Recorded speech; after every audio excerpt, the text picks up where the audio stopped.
Olá, pessoal! Estamos juntos de novo. Voltei! Estava dodói, gente. Estava com a garganta com dodói. Estava com dodói na gargantinha. Você nunca teve dodói na gargantinha, Mocelin? Sim, já tive. Sim. Já teve dodóizinho? Já tive com problemas na garganta. Dodói não, dodói é muita frescura. Eu estava doentinho com a minha garganta, gente. Não pude estar aqui com vocês. Que pena! Mas eu sei que meus colegas andaram me sacaneando enquanto isso. Certo? Porque aconteceu um acidente, eu derrubei um copo sem querer aqui uma outra tarde, e aí soube que meus colegas, Elton Júnior, o nosso Tony Stark fora de forma, e também o nosso malvado favorito, o Coruja, andaram inclusive fazendo o enterro do copo. E depois deram um nome para já, como é que é? Oswaldina. Oswaldina é o raio que os parta. Tá? É o raio que os parta. E se eu pegar os dois, eu cobro de porrada. Agora que eu estou curadinho do dodói na gargantinha. Gente, vamos começar então nossa aula. Vamos conversar sobre a história do Brasil. E hoje tá legal. Hoje sim, aquele globo dos infernos do nosso amigo Laércio, quer dizer, seu, não é meu, aquele amigo Laércio lá, aqui agora com o Mocelin, nós trocando aqui algumas figurinhas com a questão da história do Brasil e história geral. Beleza, Mocelin?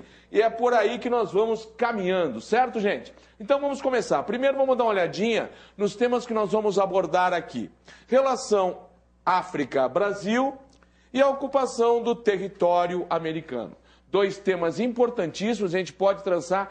E na segunda questão vai ser bem legal, porque a gente pode trabalhar a história do Brasil e a história geral juntos. Tenho certeza que o Mocelin vai dar os palpites bem legais, gente. Agora vamos adiante, então. Vamos lá. Vamos para a primeira questão, questão de 2012 do Caderno Azul, certo? Vamos nessa? Torna-se claro que quem descobriu a África no Brasil, muito antes dos europeus, foram os próprios africanos, trazidos como escravos. E esta descoberta não se restringia apenas ao reino linguístico. Estendia-se também a outras áreas culturais, inclusive a da religião. Há razões para pensar que os africanos, quando misturados e transportados ao Brasil, não demoraram em perceber a existência entre si de elos culturais mais profundos. Sim, porque uma coisa é importante destacar, né, gente? Nós não podemos pensar na África como uma coisa só, uma cultura só e um povo só. Não, eram povos diferentes, eram etnias diferentes, com costumes, com tradições diferentes, com religiões diferentes, com línguas diferentes. Não eram o mesmo povo que estava vindo para cá. Já nos próprios navios negreiros, muitas vezes eles não se entendiam entre si, porque muitos não falavam as mesmas línguas, não é, Mocelin? Exato.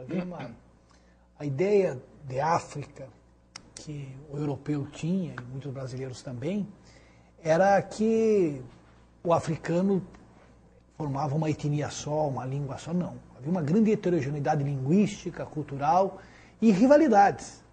Foram as rivalidades aproveitadas pelos europeus, jogando uma tribo contra a outra, e a vencedora escravizava a vencida e vendia, porque a escravidão, ela existia na África. Exato, o importante é destacar. Ela foi insuflada, ela aumentou com o tráfico, porque o escravo torna-se uma mercadoria. E muitos portugueses, franceses, holandeses, traficantes, procuravam ofertar cachaça, tabaco, e muitos vão ficar viciados e vão usar escravos como moeda de troca. Exato, e é importante destacar nisso que o Mocelin está colocando um ponto fundamental, que muitas vezes se coloca, a escravidão já existia na África e os europeus vão apenas se somar àquilo que já existia, mas há uma diferença significativa. entre a escravidão que havia na África e a escravidão mercantil depois praticada pelos europeus. A condição de escravo na África não te tirava a condição de ser humano, não te tirava a humanidade. Enquanto que você, tornado uma mercadoria dentro do formato mercantil europeu, este te tirava a condição de ser humano. Tanto isso é verdade que dentro da África, depois que o indivíduo deixava de ser escravo, ele era assimilado pela sociedade e passava a fazer parte totalmente da sociedade. Inclusive em alguns reinos africanos muçulmanos, por exemplo, nós temos registros de vizires que eram ex-escravos ou escravos. Né? O que prova, um ex-vizir é o que? Um vizir é o que nós poderíamos equivaler hoje, talvez a um primeiro-ministro, para a gente tentar ter uma ideia. E eram ex-escravos ou escravos. Então veja, havia até uma ascensão social para aquele que deixava de ser um escravo. Enquanto que na condição adotada pelos europeus, não. Ele perdia a sua condição humana. E mesmo que deixasse de ser escravo, ele não teria condições de ascender socialmente. Correto? Exato. Inclusive, é bom destacar, né, Oswaldo, que o tráfico negreiro foi uma fonte de renda para acumulação de capitais na Europa bem significativa. O tráfico era mais lucrativo, muitas vezes, do que a própria utilização do trabalho escravo. Exato. E nisso, contando a utilização do trabalho de escravo na própria cana-de-açúcar. Às vezes rendeu mais lucros a Portugal a própria comercialização do escravo do que propriamente a cana-de-açúcar. Certo, gente? Então vamos adiante aqui. Vamos lá. Vamos para a questão, então. Com base no texto, ao favorecer o contato de indivíduos de diferentes partes da África, a experiência da escravidão no Brasil tornou possível, vamos para as alternativas? Vamos dar uma olhadinha? Formação de uma identidade cultural afro-brasileira. Alternativa A. Alternativa B. Vou comentar todas dentro daquele nosso esquema, hein? Vou comentar e depois a gente chega a uma conclusão. Mas para você tentar pensar junto aí. Vamos lá. B. Superação de aspectos culturais africanos por antigas tradições europeias. C. Reprodução de conflitos entre grupos étnicos africanos. D. Manutenção das características culturais específicas de cada etnia. Resistência à incorporação de elementos culturais indígenas. Então, estas são as nossas alternativas. Continua olhando lá, continua olhando lá, continua olhando. Vai pensando aí em qual alternativa você escolheria. A, B, C, D ou E. Deixa eu voltar só na questão para nós voltarmos a relembrar da questão. Olha só. Com base no texto, ao favorecer o contato de indivíduos de diferentes partes da África, a experiência da escravidão no Brasil tornou possível, vamos lá, de baixo para cima, resistência à incorporação de elementos culturais indígenas. Foi a isso que tornou possível? Tem sentido, Mocelin? É uma das afirmações que o aluno tem que descartar logo de cara, né, Valdo? Porque não há nenhuma referência no texto. Nem no texto. Né? A rejeição, né, ou a incorporação. Que fosse rejeição ou incorporação, de tanto um caminho cultura indígena. quanto o outro. Essa é não totalmente temos esse caminho. Então, essa alternativa vamos descartar. Manutenção das características culturais específicas de cada etnia. Foi possível isto? Quer dizer, a manutenção da cultura própria de cada etnia, quer dizer, o trabalho escravo aqui e os próprios senhores de escravos permitiram essa manutenção? É claro que não, muito pelo contrário, a cultura deles lhes foi retirada, né? Ao contrário, eles tiveram que fazer um tal de chamado, lembram-se? Sincretismo, para poder ali disfarçar alguns aspectos de sua religião africana, um sincretismo que eles vão fazer em relação à religião cristã, ali misturando algumas ideias, algumas imagens de figuras sagradas deles e seus orixás em relação aos santos da Igreja Católica. Então, de maneira nenhuma, lhes foi permitido a manutenção de sua cultura na América. Interessante, né, Oswaldo, que muitos fazendeiros eles evitavam comprar escravos de uma mesma etnia. Exato. Porque escravos de uma mesma etnia podiam se organizar, podiam empreender fugas, podiam se revoltar. Então eles colocavam numa fazenda escravo de várias etnias, e de preferência de algumas etnias rivais. Porque se um grupo estivesse tramando uma fuga, podia ser denunciado pelo outro. Exato. Inclusive, isso é alguma das coisinhas, né, Mocelin, de enlouquecer em algumas novelas daquele canal Plim Plim, né? Tem algumas coisinhas aí de enlouquecer. Uma delas é isto, né? Por exemplo, você vê os senhores de engenho comprando famílias inteiras, levando as famílias com eles. Deixando que os escravos criassem seus próprios filhinhos, cuidassem de seus próprios filhinhos. Ora, é claro que não, gente. Nascia, eles faziam as trocas entre as diferentes fazendas, entre os diferentes engenhos. Até porque eu não vou querer que aquele pai fique cuidando demais daquele filho e, de repente, quando eu vá punir aquele filho, ele se coloque contra mim.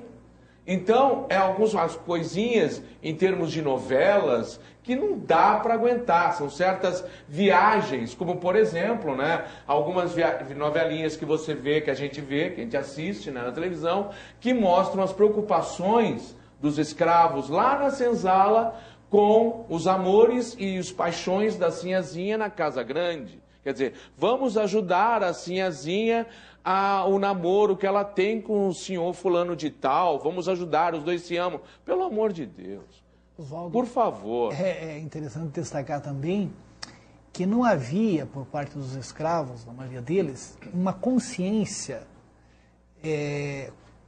contra a própria escravatura.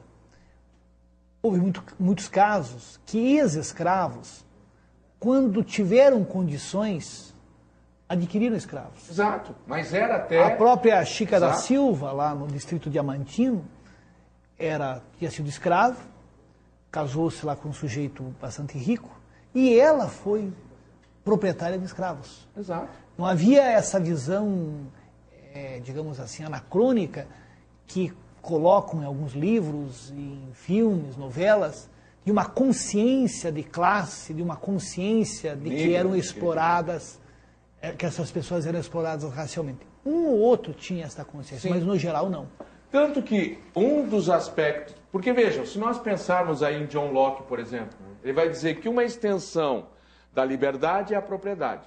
Né? Um dos pontos fundamentais do pensamento de John Locke. Se nós observarmos isso no Brasil, ora, tinham alguns escravos que recebiam a sua alforria, uma das primeiras coisas que ele comprava, um sapato, né? Porque o sapato mostrava que ele não era mais escravo, ele tinha um calçado. E uma segunda coisa que ele poderia comprar, assim como a Mocelin falou, logo que ele pudesse, para mostrar que ele realmente, efetivamente não era mais um escravo, era justamente ter um escravo. Né? Se ele tinha um escravo, ele não era escravo. Justamente caracterizando isso que o Mocelin acabou de dizer. Não havia para a grande massa essa consciência, né, estabelecida de que somos aqueles que estão sofrendo enquanto grupo aqui, uma unidade. Isso não vai existir. Isso não vai existir, ao contrário, vai demorar um pouco para que isso exista. Até porque, como o Mocelin acabou de falar, eram grupos diferentes, né? Nós acabamos de comentar, grupos diferentes, que muitos inimigos entre si. Então não havia uma aliança maior entre eles para que pudesse haver essa consciência negra com relação e na luta contra a própria escravidão. Né? Bem, vamos adiante, então esta também não nos serve. Reprodução de conflitos entre grupos étnicos africanos. O que tu acha, Mocelin? Ocorreram conflitos entre grupos étnicos, mas não é objeto aqui do questionamento. Exatamente. Não está no questionamento isso. E realmente existiram, tanto que eram grupos inimigos entre si, muitos deles. Superação de aspectos culturais africanos por antigas tradições europeias. Superação de aspectos culturais africanos por antigas tradições europeias. O que essas antigas tradições europeias têm a ver com as culturas ou com a cultura africana? Quer dizer, por que teriam que ser antigas culturas europeias? Por que não poderia ser a cultura europeia presente? Ou por que não poderia ser a imposição da cultura europeia sobre o negro, que não poderia praticar as ações de sua própria cultura, os costumes de sua própria cultura? Essa é uma questão que não fica muito boa, né? Agora, se nós formos para a alternativa A formação de uma identidade cultural afro-brasileira, aí sim, aí tem tudo a ver. Porque, efetivamente, esses negros que vieram para cá vão desenvolver uma cultura que não é mais a cultura africana propriamente dita, mas que também não é uma cultura brasileira propriamente dita. É uma cultura que parte da mistura entre estas duas culturas, do entrecruzamento entre estas culturas. E teremos uma cultura caracteristicamente afro-brasileira, que não é africana e que não é também genuinamente brasileira, porque ela vem com a mistura africana, correto? Que faz da cultura afro-brasileira uma cultura riquíssima, né? Felizmente nós no Brasil temos essa heterogeneidade e temos elementos culturais diversos que faz com que tenhamos uma riqueza cultural extraordinária. Exatamente. Vamos para a nossa próxima questão, gente? Vamos lá, então? Agora que discutimos um pouquinho sobre a questão da cultura afro-brasileira, vamos um pouquinho mais adiante. Então, realmente, a nossa alternativa certa, a alternativa A. Beleza? Vamos em frente. Questão 10 da prova 2011, caderno azul. Mas uma coisa ouso afirmar, porque há muitos testemunhos, e é que vi nesta terra de Veraguá, Panamá, maiores indícios de ouro nos 2 primeiros dias do que na Espanhola, em 4 anos. E que estas terras da região não podem ser mais bonitas nem mais bem lavradas. Ali, se quiserem, podem mandar extrair à vontade. Carta de Colombo aos reis da Espanha, julho de 1503. Certo? Bem, vamos em frente. Aos reis católicos de Espanha. E grave aí, guarda, anota, como dizem meus amigos lá, o Laércio é um que diz, anota aí. Toda vez que se referirem a expressão reis católicos de Espanha, está se referindo a 2 figuras em específico, Fernando e Isabel, que eram justamente o rei e a rainha nesse período e que foram caracterizados assim, como reis católicos, por conta do fortalecimento que eles pediram da própria Inquisição na Espanha. Certo, gente? Vamos em frente? Vamos lá.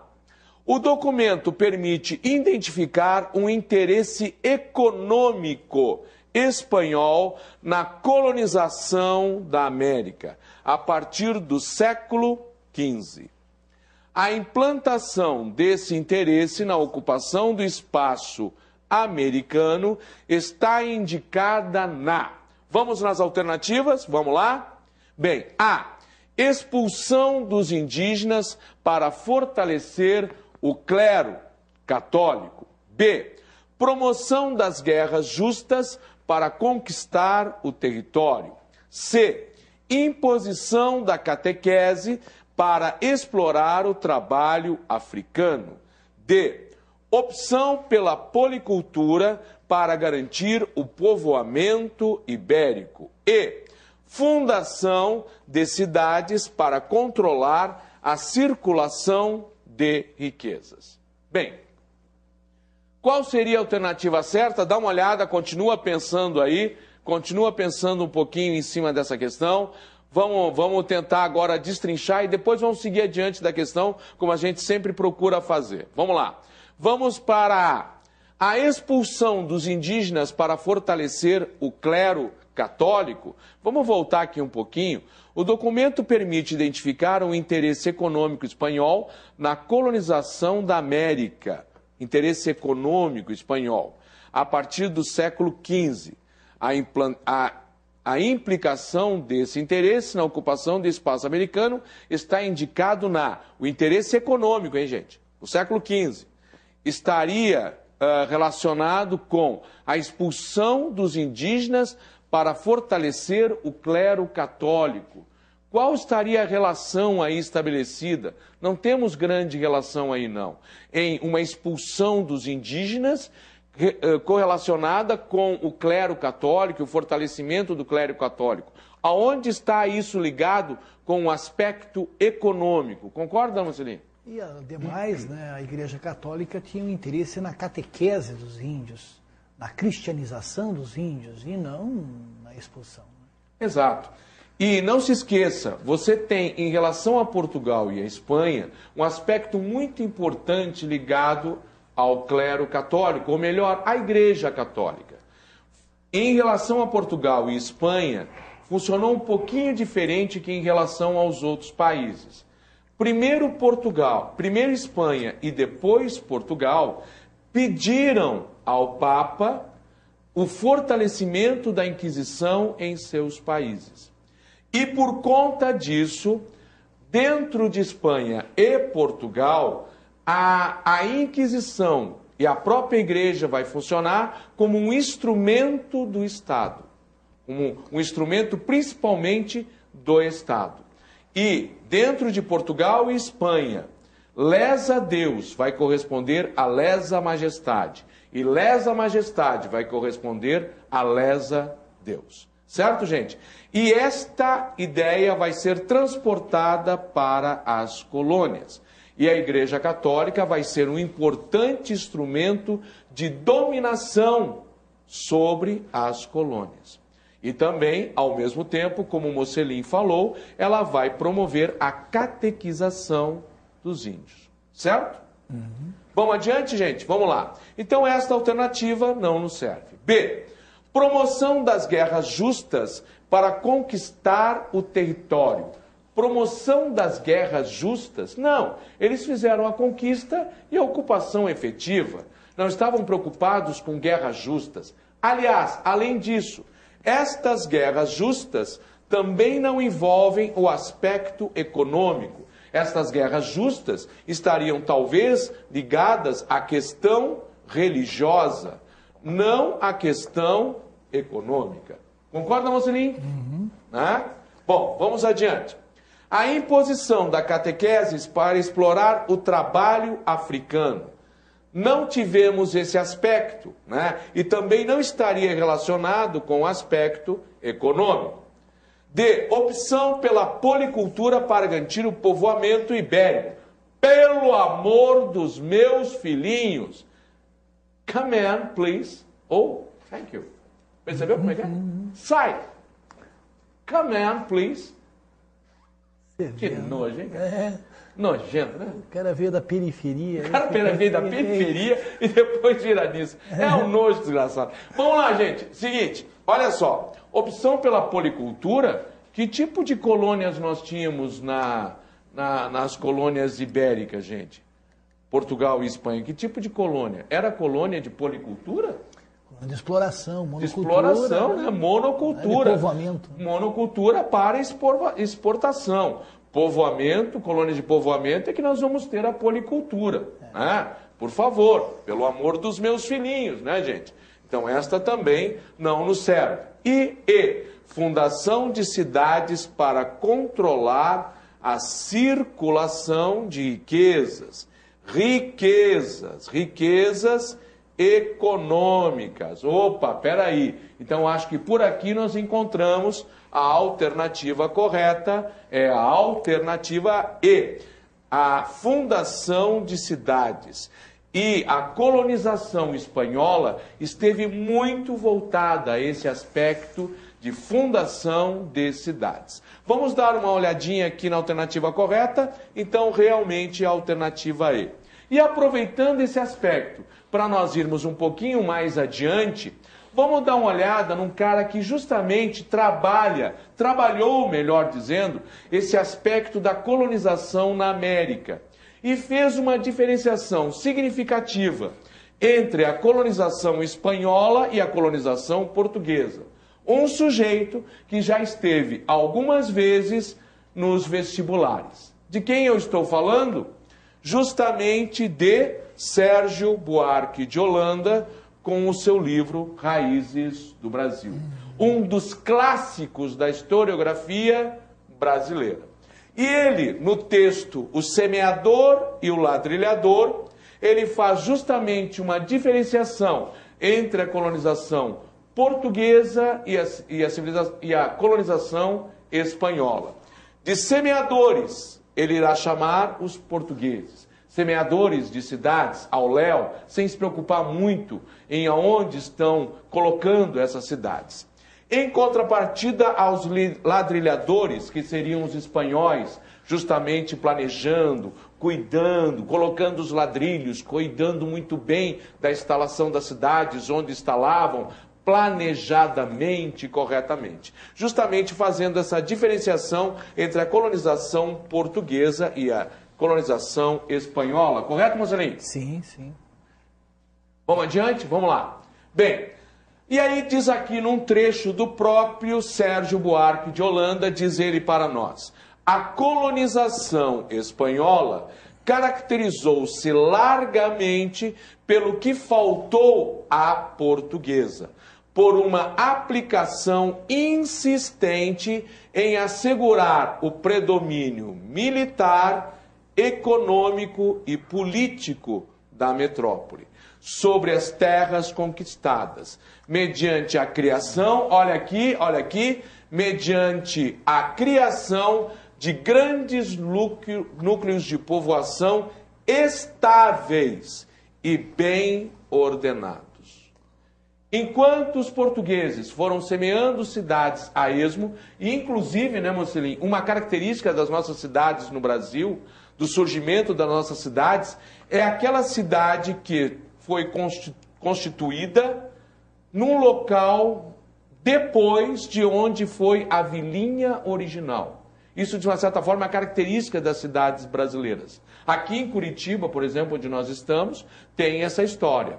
A vilinha inicial de Curitiba ficou numa região, mas depois ela foi deslocada para outro. Então, as cidades surgiam a esmo. Eles simplesmente deslocavam um eixo de população de um lugar para o outro quando era mais favorável. Enquanto que os espanhóis, não. A ocupação deles era bem planejada, as cidades tinham todas um plano piloto, eram estabelecidas em determinadas regiões, e regiões que fossem de maior altitude, para que justamente o tipo de clima da cidade fechasse com o tipo de clima europeu, porque de acordo com o que nos diz Sérgio Buarque de Holanda, e ele coloca muito bem essa ideia, a colônia tinha que ser uma extensão orgânica da própria metrópole. Você tinha que descer na colônia e se sentir na Espanha, certo? E por que ele coloca essa preocupação maior do espanhol em relação a tomar posse, a fincar posse, a ter segurada a posse sobre as terras conquistadas? Vai nos dizer Sérgio Buarque de Holanda, aí com colaboração de outros escritores também de história da Península Ibérica, que é justamente pelo trauma que os espanhóis tinham de toda a luta que empreenderam contra os mouros para a reconquista da Península Ibérica, que eles só conseguiram concluir em 1492. Certo, Mocelin? Muito bom. Então, justamente dentro desse formato, nós temos que entender esta diferenciação. Importantíssimo nós entendermos o próprio formato da colonização, enquanto que os portugueses não. Diz-nos também Sérgio Buarque de Holanda e outros historiadores. Por quê? Por que Portugal não vai ter essa mesma atitude, já que Portugal também empreendeu uma luta contra os mouros? Porque Portugal, muito mais cedo, já se constituiu enquanto Estado, né? Já ali por volta de 1383, com a Revolução de Avis.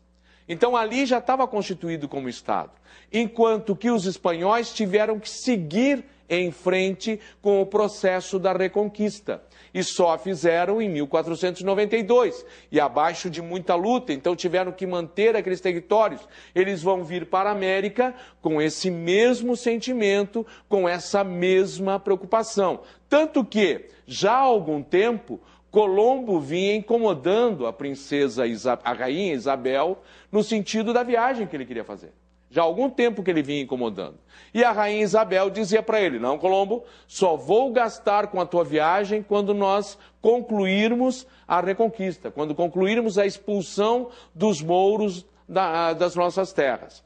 E foi em 1492, com a conquista de Granada, bem no sul lá da Península Ibérica, que se efetiva para valer a expulsão dos mouros. A partir disso, Colombo chega para a rainha e diz de novo: bom, rainha, agora não tem nenhuma desculpa. Vou conseguir a minha viagem ou não? E aí a rainha lhe dá 3 navios que nós conhecemos, né? E automaticamente ele sai para o mar e acaba chegando ao que nós chamamos hoje de continente americano. Mas diga-se passagem, ele não chegou ao continente americano propriamente dito. Ele chega a algumas ilhas antes, né? Porque quem vai chegar ao continente americano propriamente dito algum tempo depois é Américo Vespúcio e não Colombo. E, inclusive, Colombo não terá o crédito da descoberta da América, se podemos dizer assim, vamos colocar entre aspas, durante um bom tempo. Inclusive, se eu não me engano, né, Mocelin, ele morre sem esse crédito. Esse crédito só virá póstumo, mais tarde para ele. Ele acreditava que havia chegado nas Índias. Exato. Né? Tanto que os nativos vão ser chamados de índios. Porque ele tinha uma ideia relativamente simples, que se a Terra é redonda, né, viajando sempre para o oeste, ele chegaria no leste. Só que ele não sabia que entre a Ásia e a Europa havia um continente. Havia um continente inteiro. E ele morre sem acreditar nisso. Ele morre acreditando que ele havia chegado a algumas ilhas ali, a meio caminho do Oriente. Só mais tarde, Américo Vespúcio vai se dar conta realmente do que tinha no meio do caminho, que era justamente um continente inteiro. Até por conta disso, né, Mocelin? Nosso nome hoje é América. Graças a Deus escolheram o primeiro nome dele. Um cartógrafo alemão, Martin Otto Miller, ele produziu um mapa mundi, se não me falha a memória, em 1509, e colocou Terras de Américo. Terras de Américo. Porque o Américo Vespúcio escrevia algumas cartas, letras, né, narrando a sua viagem. E este cartógrafo quis homenageá-lo. Mais tarde, como os nomes dos continentes estavam no feminino, Ásia, África, etc., Terras de Américo virou América e acabou ficando. E como nós somos chamados até hoje. Inclusive, né, um ponto importante, né, lembre-se, não está errado você chamar os nativos da América de índios. Não está errado. Mas se você for escrever uma redação a respeito, coloca lá no meio da tua redação ameríndios. Fica, pelo menos você mostra para o corretor da tua prova, da tua redação, que você conhece o termo e que domina o termo. Mas pode usar índios, não tem problema. Ninguém vai achar errado. Só que é bom que você mostre que você conhece o termo ameríndios, tá? Sérgio Buarque de Holanda, um importante nome da nossa historiografia, tá, gente? Como eu disse, um dos clássicos da historiografia, né, Mocelin? Junto com Caio Prado Júnior, né? Nelson Werneck Sodré, né? Gilberto Freire, né? Nelson Werneck Sodré também. Exatamente, grandes clássicos da nossa historiografia. E com isto, gente, ficamos por aqui. Graças a Deus estou de volta. Eu estava com saudade de vocês, tá? Depois que armaram todo um complô para mim, para derrubar copo aqui, tá? Quando aquele cara vem trazendo aquele globinho dele insuportável, certo? Estaremos juntos agora nas semanas seguintes, porque o dodói da minha gargantinha vai curar todinho, né? Certo, Mocelin? Concorda ou não? Veja, eu tenho problemas na garganta, mas dodói eu não tenho. Não tem dodói. Bom, tá bom. Então, tchau, gente. Até daqui a pouco. Tchau, tchau. Vocês ficarão com meu amigo Mocelin. Tchau, tchau.